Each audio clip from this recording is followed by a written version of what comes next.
ఈరోజు ఎలాగ ఉండవలసిన వాడివి ఎలా ఉన్నావు? ఎలా ఉండవలసిన దానివి ఎలా ఉన్నావు?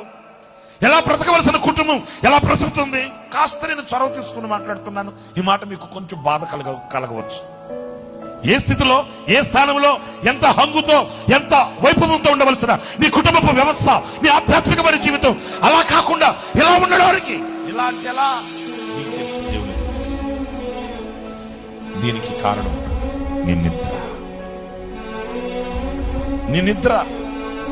దేవుడు నిన్ను ఎలాగో ఉంచాలని, వైభవంగా పెట్టాలని, ఘనతాస్పదముగా ఉంచాలని, నిన్ను సాక్షాత్తమై స్థాపించాలని అని అనుకున్నాడు. అలా కాకుండా ఎలా ఉండడానికి గల కారణం నీ నిద్ర. మెలుకోగలిగిన వ్యక్తిగా, మెలుకోగలిగిన విశ్వాసంగా ఉంటే నీ బ్రతుకు ఎప్పుడు ఒక నూతనత్వం లాగే ఉంటుంది. స్తోత్రం కలుగుగాక.